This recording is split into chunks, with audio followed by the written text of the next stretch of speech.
Olá, meu nome é Antônio Roberto Vinha, eu sou cientista político, produtor cultural, jornalista. Vamos tratar hoje, nós estamos no dia 2 de fevereiro de 2018. Vamos tratar hoje do assunto que é da maior importância para todos vocês, para todos nós, né? Que é a questão da eleição de 2018. E existe um novo cenário que foi criado agora nas últimas horas, né, que modificou uma série de peças do tabuleiro do jogo de poder, né, na questão do judiciário principalmente, e isso faz uma grande diferença, né, no sentido de como vai acontecer as eleições de 2018, né? Muita coisa pode mudar daqui para diante, para o bem e para o mal. Tem boas e más notícias para dar para vocês, né? Vou começar para terminar com boas notícias, né? Vamos começar pelas más notícias, então. Qual é o risco que existe neste momento, né? Neste momento. Ao final do ano, né, em setembro, tá ruim do jeito que tá, pode piorar, tá? Pode piorar. A ministra Carmen Lúcia, né, vai se afastar da presidência do Supremo Tribunal Federal, do STF, tá? Que é a instância máxima do Judiciário Nacional. E quem é que vai assumir no lugar dela? O ex-advogado do PT, Dias Toffoli.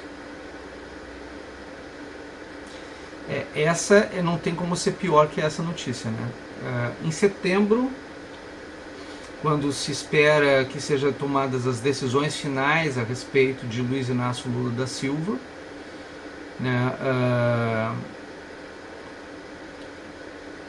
pode acontecer de que quem vá conduzir essas discussões dentro do STF seja exatamente o ex-advogado PT, Dias Toffoli. O que pode significar o fim do processo contra Lula, né? E durante o período que Dias Toffoli estiver no poder, as garantias de que o PT não vai ser extinto, que o Lula não vai ser cassado, que o Lula não vai ser preso, coisas nesse sentido. Isso que pode acontecer a partir de setembro. Então as coisas têm que acontecer antes de setembro para poderem acontecer. E mesmo que aconteçam antes de setembro, pode ser que haja algum tipo de revisão a partir de Dias Toffoli. Não sei se isso é possível ou não, mas em se tratando de Dias Toffoli, em se tratando desse judiciário, qualquer coisa é possível, né? Uma grande maioria desses ministros foram indicados pelos governos petistas. A gente não deve esquecer isso nunca, apesar dos pesares, né? Porque eles têm muito medo de perder os cargos deles, que são cargos vitalícios, e a única forma que aconteça esse tipo de coisa é se eles forem flagrados, né, agindo de forma ideológica.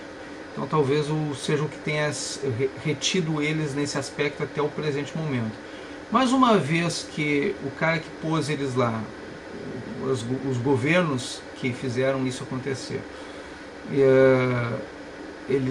o cara esteja prestes a ser preso, pode acontecer dele falar, abrir o bico e dizer muita coisa. E aí, diz assim, eu vou, mas eu não vou sozinho, né? E aí, como é que fica o negócio? Então talvez ele seja liberado, né, nesse aspecto. E isso, claro, vai desagradar todo mundo, mas como vai ter passado as eleições, isso, aquilo, talvez a esperança, né, é que o PT ou algum aliado do PT chegue ao poder logo em seguida no mês de outubro, e que aí a comoção nacional seja maior por um outro motivo do que né? Porque aí de repente já vai ter o primeiro turno, vai ter passado o primeiro turno, isso e aquilo. Aí, o segundo turno logo em seguida, em novembro, e aí o pessoal vai ficar mais motivado nesse aspecto do que qualquer outro. Claro que isso pode influenciar tanto no primeiro como no segundo turno, né? Pode influenciar positivamente como negativamente. Então a gente tem que ver as consequências desse tipo de coisa, mas em setembro vai ser a troca de poder, né, da Carmen Lúcia pro Dias Toffoli, e isso vai dar um final de pleito sensacional, daqueles assim, tipo cenas do episódio no próximo capítulo, sabe? Coisas nesse nível, assim. De tu tá assistindo uma série, chega um momento crucial, aí acaba só nas próximas, só no próximo filme ou no próximo segmento, né? E aí tu fica esperando tipo Game of Thrones, a última temporada, que é dividida aí na metade, aí tu não sabe mais o que vai acontecer, apesar de que tu tem ideia, mas tu não tem certeza de nada. Pois é, mais ou menos por aí, né? Então a coisa vai ser nesse nível. Essa é a notícia ruim. Então se preparem. Bem boas notícias aqui para diante, tá? Eu vou trazer a câmera e vou mostrar para vocês algumas coisas que aconteceram agora, né? Até agora foi notícia ruim. Então eu vou mostrar para vocês o que pode favorecer a gente nessas eleições nesse sentido. Olha só, tem boas notícias, muito boas notícias. Vou passar aqui só um minutinho. Então, Gilmar Mendes não é mais o presidente do STF, do TSE, quer dizer, do TSE. Não é mais, tá? Gilmar Mendes, que nos últimos minutos, nas últimas horas, nos últimos dias, nesses meses que acabou agora o mandato dele, ele estava pagando o preço da fama, né, da fama que ele mesmo plantou, porque ele era já conhecido como juiz mamão, né, soltava tudo e mais um pouco, né, então ele realmente, sabe, porque a banana prende e o mamão solta, né, então eu estava pensando até em já colocar uma toga nele de cor mamão, né, de tanto que o cara estava soltando por aí, né?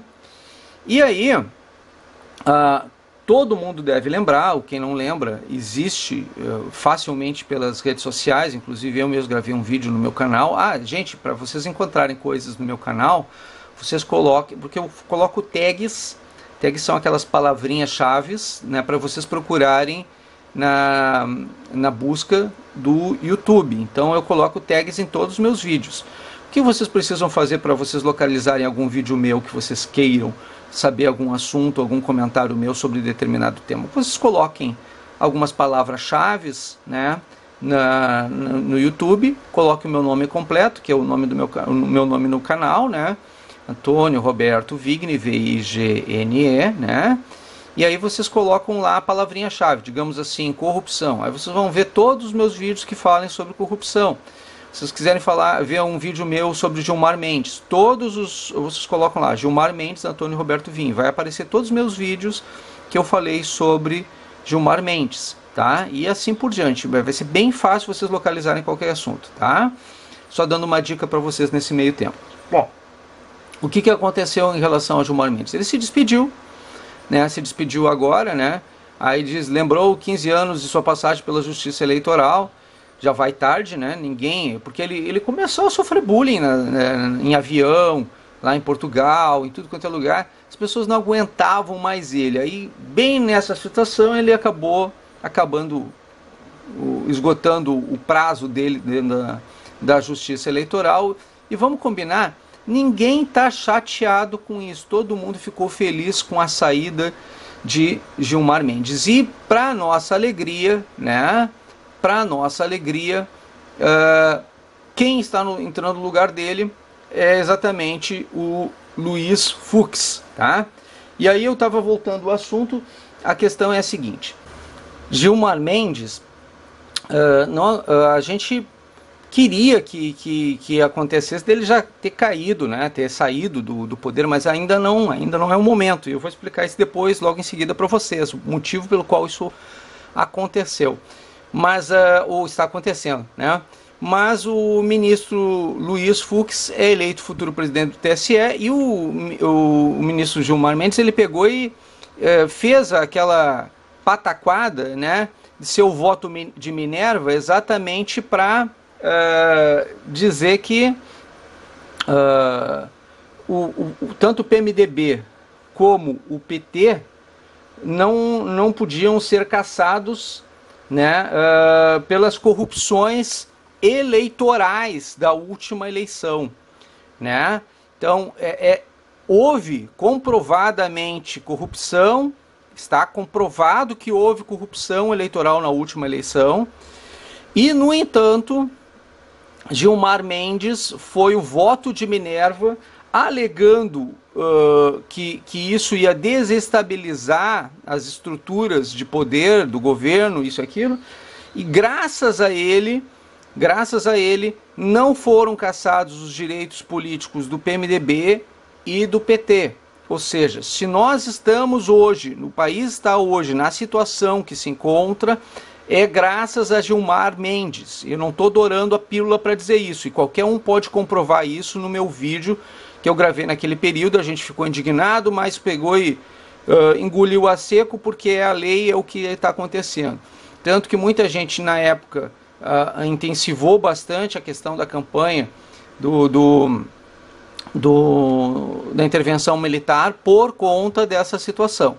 Que a única solução para derrubar todo esse judiciário naquele momento, até hoje, né, sinceramente, vamos combinar, é a única, infelizmente, forma de retirar todos os ministros do judiciário de uma só vez, é realmente uma intervenção.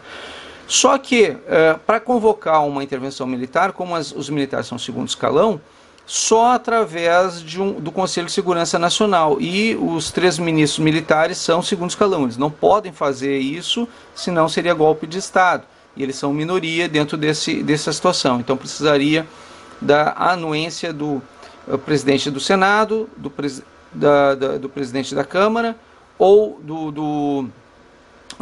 da própria presidente do STF, ou do atual presidente da República, Michel Temer, para fazer 4-3 e o Conselho de Segurança Nacional tomar essa atitude. Como eles são maioria, né, os que estão favorecidos a esse processo, muito dificilmente, ou quase impossivelmente, aconteceria uma intervenção militar nas formas legais, seria considerado golpe de Estado e não haveria, então, legitimidade e legalidade para se fazer tal processo, retirando o judiciário que está ideologicamente aparelhado por formas, aparelhamento ideológico de Estado, né? Que é o que se chama nesse sentido. Aí, seguro disso, Gilmar Mendes pegou e tomou essa atitude, né, que vá contra a população, contra o Brasil. O que aconteceu? Naquele momento, Luiz Fux foi um ministro que declarou que essa situação estava irregular. Ele deixou muito claro isso e ficou extremamente desconfortável com essa atitude, com essa situação do Gilmar Mendes, né? Então, ficou muito óbvio isso, ficou muito claro isso, né? E vocês podem verificar isso dentro do meu canal, tá? Então, só para lembrar vocês que esse é um cara do bem e que está agora como presidente do TSE até o final do mandato, né? Até essa eleição agora. Essa eleição de 2018 ele vai fazer a questão das eleições. Então pode acontecer algumas mudanças proativas, positivas. E quem é a vice de Luiz Fux? Exatamente Rosa Weber. A Rosa Weber também, já no discurso dela, ela e o ministro Fux deixaram muito claro que eles vão apoiar a lei da ficha limpa. A lei da ficha limpa, tá? Então, boas notícias nesse aspecto, né? Boas notícias nesse aspecto. O que a gente... Eu vou já eliminar essa página para que eu não fique perdendo tempo, né? essa aqui também eu vou eliminar. Então, Gilmar Mendes afirma que condenação em segunda instância leva à inegibilidade. Antes de sair da presidência do TSE, né, o ex-presidente agora, né, mas até então o presidente Gilmar Mendes do TSE, né, declarou assim, ó, aqui no Estadão, né, Estadão, 1º de fevereiro de 2018, ontem, né, o presidente do Tribunal Superior Eleitoral, TSE, ministro Gilmar Mendes, evitou se manifestar sobre o caso do ex-presidente Luiz Inácio Lula da Silva, mas defendeu que a lei da ficha limpa torna inelegível o candidato que tenha sido condenado em segunda instância. Eu não vou emitir juízo concreto sobre isso, mas quando a decisão de segundo grau, esses crimes dão ensejo à inegibilidade, disse. Lewandowski diz que vai liberar para a pauta a ação sobre reajuste de servidores. Aí já é outro assunto, né? Tá. Então, mas é isso aí, né? E no Estadão está declarado isso.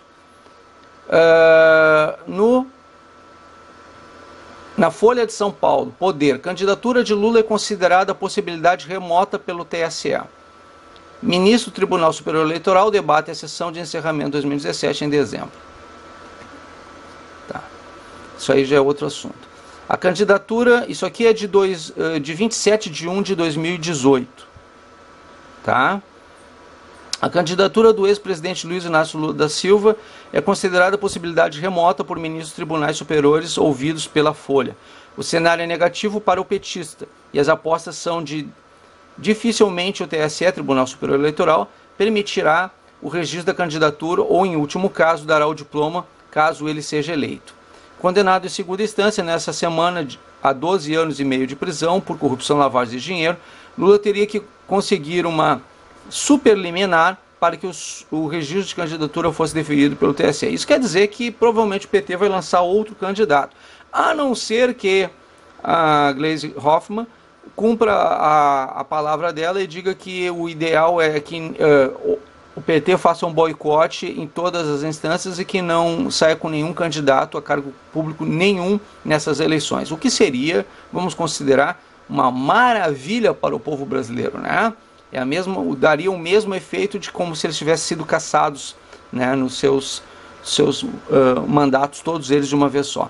O que eu acho praticamente impossível que aconteça. Eles vão usar a Lula como mártir para tentar fortalecer as candidaturas a deputado estadual, deputado federal, governador, né, e um substituto para a presidência da República, né? Então, vão tentar, por exemplo, eleger aqui no Rio Grande do Sul Dilma Rousseff e o Paulo Paim como senadores do estado do Rio Grande do Sul, né? Vamos ver o que o Rio Grande do Sul vai dar de resposta a respeito disso. Isso aqui no Rio Grande do Sul. Agora eu quero ver nos outros estados também como é que vai ser essa situação. A lei da ficha limpa prevê que o réu condenado por órgão colegiado não pode concorrer, mas garante ao candidato recurso para suspender a inegibilidade. Já o artigo 15 da Constituição determina que a perda ou a cassação de direitos políticos em caso de condenação criminal só pode se dar quando o processo for transitado e julgado em condenação definitiva. Essa questão da ficha limpa superou a questão constitucional, né? Isso já foi determinado, né? Já foi determinado pelo STF, né?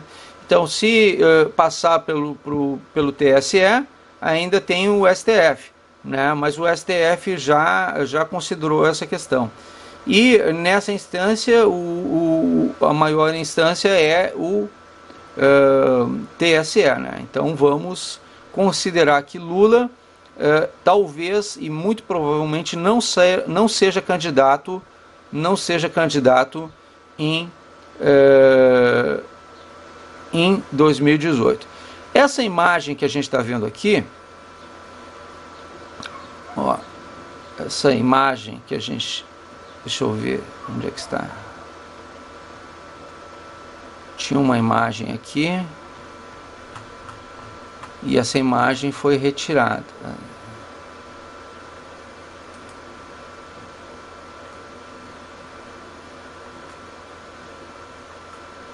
Eles estão fazendo muita sacanagem na Folha, viu, gente? Estão fazendo muita sacanagem, porque aqui, ó, se vocês olharem essa imagem aqui, é uma imagem que a gente olha essa imagem e não tem essa imagem a gente clica ela para tentar ver a imagem, não consegue. Então isso é um recurso que a Folha está usando para chamar a atenção sobre essa imagem. Mas olha aqui, ó, esta imagem aqui, isso aqui é crime. Isto aqui é um crime. Porque nada pode ser colocado nessa bandeira, a não ser a própria bandeira. O que eles fizeram nessa bandeira aqui? Eles fizeram imagens do Lula, né, nesta bandeira aqui. Isso aqui não pode, isso aqui é crime. Tá? É um dos símbolos nacionais, é a bandeira do Brasil. Em hipótese alguma pode ter nada além da imagem da bandeira do Brasil, ela não pode ser feita dessa maneira aqui. Isso aqui é crime. Mas é típico, né? Um partido que queima a bandeira, desenhar na bandeira é de menos, né? Mas só que Lula está segurando essa bandeira. Isso é um outro crime que ele está cometendo. Tá? Isso aí é um crime nacional contra um dos símbolos da nação. Tá? Só para deixar muito claro aqui, ó. Vou deixar mostrar para vocês, aproximar para vocês terem uma noção do que eu estou falando. E a gente clica em cima desse símbolo aí, dessa imagem, e ela vai para outros lugares, outros endereços que não mostram essa imagem. Mas essa imagem está sendo registrada aqui no meu canal, ó, aqui, ó. Isso é um crime contra a bandeira do Brasil. Tá? E Lula está segurando isso, né? Bom, é normal, né? Se tratando de Luiz Inácio, é normal, né? A gente já está até acostumado, né? Ministro do TSE considera inevitável impedimento da candidatura de Lula.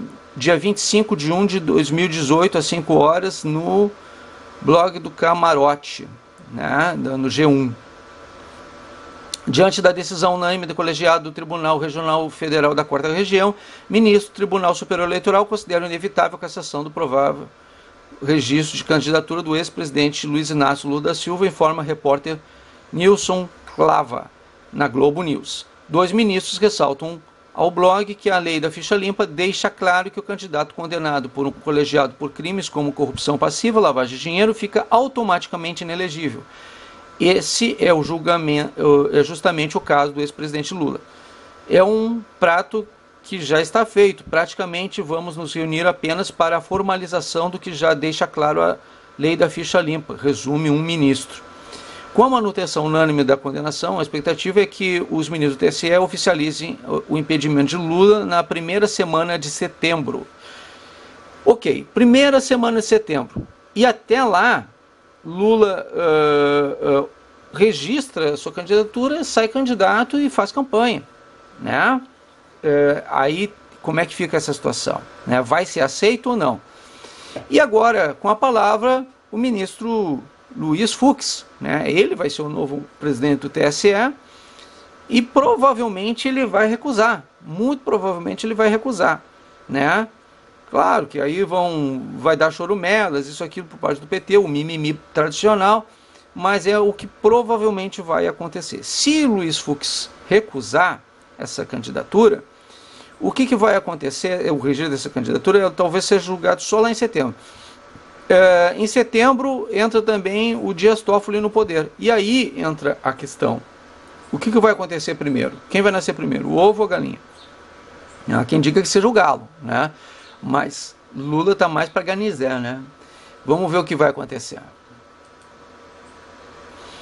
E por que nós estamos nessa situação toda, gente? Por que isso tudo está acontecendo?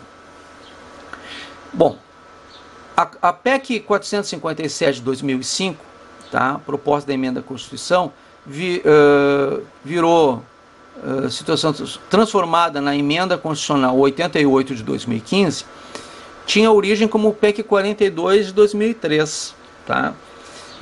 Era de autoria do ex-senador Pedro Simon, do PMDB, né? E foi apresentada no dia 31 de 8 de 2005.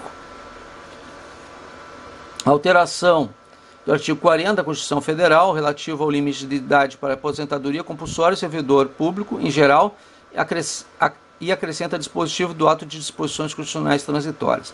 Explicação da emenda. Trata da aposentadoria compulsória aos 75 anos de ministro do Supremo Tribunal Federal nos demais tribunais superiores e Tribunal de Contas da União. Tá. Por que o Pedro Simon fez isso? Pedro Simon fez isso porque a Dilma ia indicar mais 2 ministros do Supremo Tribunal Federal. E aí o Supremo Tribunal Federal teria dos 10 ministros, dos 11 ministros, 10 indicados pelo PT. 2 teriam já saído e ela teria indicado esses 2 para esse cargo. O que aconteceu? Nessa situação, o Pedro Simon pegou e tentou evitar essa situação e fez com que a Dilma não tivesse poder suficiente para indicar todos os ministros. Não adiantou muito porque deixa eu ver aqui assim. Eu estou com uma listinha aqui. Michel Temer indicou o ministro Alexandre de Moraes, só um ministro, né? E a Dilma indicou 3 ministros. Não, 1, 2, 3, 4 ministros. 4 ministros. A Dilma indicou 4 ministros. Ela teria indicado 6, né? Talvez 7, porque o ministro Alexandre de Moraes, não. 6 ministros. Eu teria indicado 6 ministros. Tá? Então, é possível que o próximo presidente da República indique 2 ministros. Tá? É possível que o próximo presidente da República indique 2 ministros. E se ele fizer a reeleição, indique um 3º. Talvez um 4º. Né? Então é importante que a gente faça uma alternância de poder, que seja um governo mais à direita. Por que a importância nesse tipo de coisa agora? Eu já vou explicar isso para vocês. Bom, esse aqui é a PEC, o motivo pelo qual aconteceu a emenda, né, que deu 75 anos para os ministros. Por isso que eles estão lá agora, por isso que eles não estão se aposentando ainda. Eles já tinham idade para se aposentar, mas foi ampliada essa idade. Tá? Então, explicando isso para vocês. Tem um projeto no Senado Federal, de autoria de mais de 31 senadores, que é a proposta da emenda à Constituição número 35 de 2015.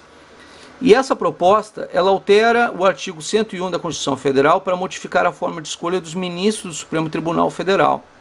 Só a gente tem que apoiar, viu, gente? Tem 4.751 sim, contra 109 não, até o presente momento, no Opine essa matéria, tá? Então, você pode entrar lá e dar o seu voto, tá? Como é que você faz? Aqui, ó. Você entra com ou o Facebook, ou o Google Plus, ou o Twitter, né? Aí aparece lá, ó. Apareceu lá, Antônio Roberto Vigni, tá? Assim, votando a favor desta matéria para profissionalizar o Judiciário Nacional. Tá?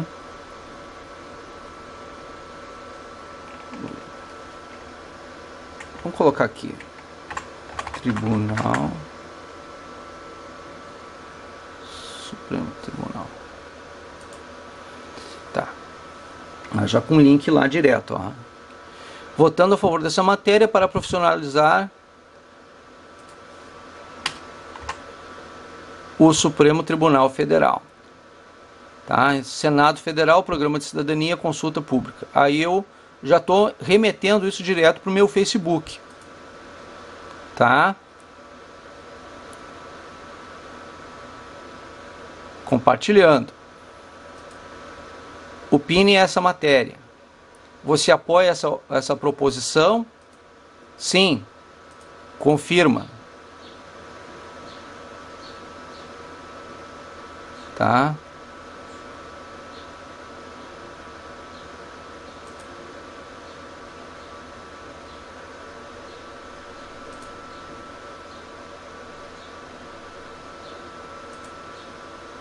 tá?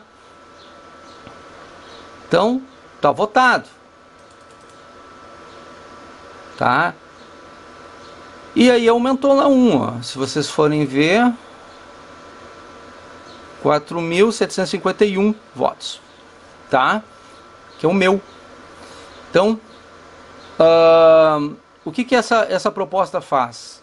Altera o artigo 101 da Constituição Federal para modificar a forma de escolha dos ministros do Supremo Tribunal Federal. Altera o artigo 101 da Constituição Federal para determinar que os ministros do Supremo Tribunal Federal são escolhidos dentre cidadãos com pelo menos 15 anos de atividade jurídica a partir da lista tríplice elaborada pelos presidentes do Tribunal Superior, do Tribunal de Contas da União, pelo Procurador-Geral da República e pelo presidente do Conselho Federal da Ordem dos Advogados do Brasil. Tá? Não mais pelo presidente da República. Tá? Estabelece prazos para o processo de escolha mandato de 10 anos e inegibilidade por 5 anos após o término do mandato.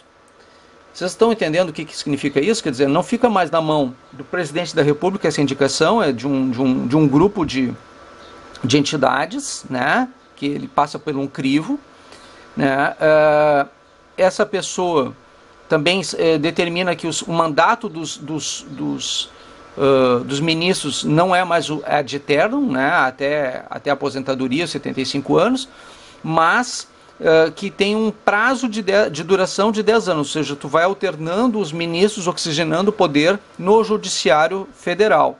Então essa é uma proposta muito inteligente, interessante, né? E tem a assinatura de boa parte dos senadores já, né? Daqui do Rio Grande do Sul, assinatura dos 3, inclusive do PT, né? Do senador Lazier Martins, da Ana Amélia Lemos e do senador Paim. Os 3 estão favoráveis a essa... aqui o Rio Grande do Sul, em peso, está favorável a essa mudança no Senado, no Judiciário Nacional, né? Na instância máxima do Judiciário. Tá? Então, é isso. Trazendo de volta. Então, só para dar uma complementada, uma encerrada no negócio, o motivo principal dessas eleições, o que está mais interessando todos os partidos políticos nessas eleições é exatamente a questão do judiciário. Vocês devem ter percebido que está muito difícil de prender definitivamente os criminosos de colarinho branco, exatamente por conta do judiciário. A última instância de poder é a que está mais complicando todo esse processo. E se a gente resolver esse problema, a coisa flui, né, e vai muita gente para a cadeia, a gente vai conseguir transformar o nosso país. O que está faltando exatamente é que houve um aparelhamento ideológico de Estado por parte do Supremo, né, e nesse sentido cabe a nós, cidadãos, colocarmos um governo mais à direita no poder para haver uma oxigenação de poder no judiciário, para retirarmos o aparelhamento ideológico do Estado. Não é só a questão assim, ó, não vamos eleger o PT. Sim, a gente não pode eleger o PT, isso é certo. Mas eles vão tentar botar um outro governo alinhado com a ideologia deles, para que dê continuidade ideológica ao judiciário. E, desta maneira, fazer com que haja votações significativas que evitem a punibilidade, a punição de simpatizantes ideológicos daquela matiz, né? Para que a gente possa combater isso, a melhor forma de fazer e evitar e combater a corrupção e evitar a impunibilidade é a gente botar uma alternância, uma oxigenação de poder na cadeira de presidente da República. Por quê? Porque aí se a gente tiver essa votação, e essa votação é uma votação extremamente importante, a gente tem que fazer acelerar ela. Mas é ano eleitoral e a reforma constitucional talvez não ande neste caminho. É uma pauta que nos interessa e muito, deveria ser avançada, né? Como vocês viram, está em via de ser votado, mas não sei se vai ser votado ainda este ano e à medida de que a gente tenha condições de poder fazer essa modificação. Se acontecer, ótimo, mas não é uma coisa que talvez a gente vá ver acontecer. De qualquer maneira, o importante nessa questão é nós fazermos a nossa parte. E como é que nós temos que fazer a nossa parte? Votando conscientemente, votando votos válidos, né? Aquela história da urna ser fraudada, eu nunca disse que ela não é fraudada, pelo contrário, só que ela pode ser fraudada, na minha opinião sincera, com votos brancos e nulos. São esses os mais fáceis de serem alterados, né? Os mais fáceis de serem mudados. Então tu pega o voto em branco, o voto nulo e tu transforma ele em voto válido. São votos inválidos que para fins estatísticos eleitorais não servem para nada, mas são facilmente manipulados com apenas um clique, né? Então, se havia alguma chance de acontecer isso, né, era no período, se aconteceu, né, a chance de ter acontecido foi naquele apagão de 1 hora na última eleição, onde o presidente do Tribunal Superior Eleitoral era exatamente o que vai ser o presidente do STF agora, o Dias Toffoli. Então, se aconteceu alguma coisa irregular, foi naquela situação. Daí o risco de Dias Toffoli também ser o presidente do STF agora, né? Então, se houve alguma coisa irregular, foi naquele momento. E eles não vão fazer uma investigação com ele agora. Eu esperava que fizessem, mas não vão fazer, né? Esse tipo de situação é o problema. Então, por isso é importante que nós tenhamos um outro presidente à direita, para eleger, enquanto é possível você fazer isso, enquanto não se tem essa modificação dessas legislações, né, para que ele indique 2 ministros, né, do STF de oposição a essa gestão aí. Uma vez que a gente tenha uma eleição colegiada de vários órgãos, né, é muito mais difícil entrar um representante ideológico do que nessa situação.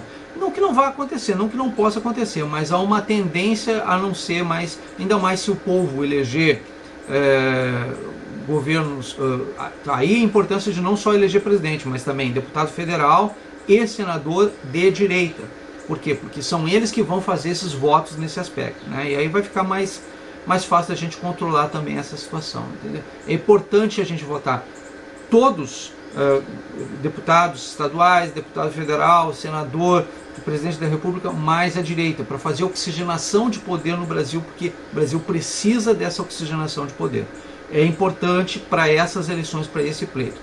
Ah, Antônio, está fazendo campanha para partido político ou para ideologia, isso aqui. Não é, gente.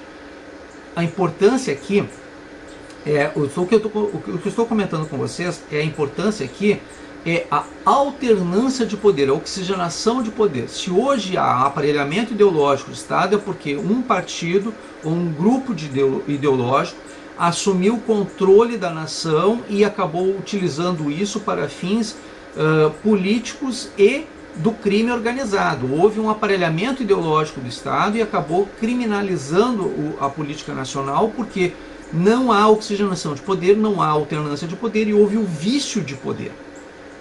Houve o vício de poder. Então a importância da gente alternar o poder é essa, né? E aí por isso que a gente tem que votar na direita nessas eleições, para que não haja mais esse vício de poder e haja alternância, oxigenação de poder. É isso que eu tenho que deixar muito claro para vocês. Não é uma questão de ideologia, isso e aquilo. Estou explicando, estou ensinando como é que vocês fazem para votar, se vocês querem fazer uma transformação real no Brasil, democrática, né? É votar válido, votar consciente, não deixar de votar, não se omitir de votar, não votar branco, não votar nulo, não se omitir de votar, porque esses votos brancos e nulos podem ser manipulados e as abstenções de voto promovem o aumento, a redução do coeficiente eleitoral e favorece aquelas pessoas que já estão no poder. Reduz o coeficiente eleitoral e, nesse sentido, favorece aqueles que já estão no poder. A alternância de poder tu faz votando em gente que não tem mandato, gente que não tem mandato algum, né? Mudando, oxigenando o poder, literalmente. Então é a forma de fazer isso. Deixando tudo isso muito claro para vocês, eu acredito que eu tenha explicado bem, o vídeo deve ter sido um pouquinho mais longo do que eu esperava que fosse, mas era importante mostrar para vocês porque isso é um vídeo de cenário, tá? É um vídeo que eu quero que vocês percebam a importância dele, porque é um vídeo de cenário, mudou o cenário, tá? O cenário mudou de novo, mudou favoravelmente, a gente tem hoje uma expectativa de alternância de poder, de oxigenação de poder e de controle até setembro. Até setembro nós temos situações favoráveis a nós. Setembro entra Dias Toffoli, né, e o risco retoma, né, e aí exatamente um mês antes das eleições, então até lá a gente já tem uma noção do que vai acontecer. É possível e bem provável que Lula tenha impedido a sua candidatura neste momento, né, e que aí haja toda uma modificação do cenário político eleitoral, exatamente porque Lula não poderá ser candidato, né. Neste processo não quer dizer que talvez ele não lance igualmente sua candidatura, mas o fato de Luiz Fux assumir a presidência do TSE, pode ser que ele não consiga nem registrar sua candidatura por conta disso, né? E quem vai definir isso agora é o ministro Luiz Fux, né? E a ministra Rosa Weber, que é sua vice, né? Então, acho que vem boas notícias pela frente nesse aspecto, tá ok? Muito obrigado pela atenção dispensada.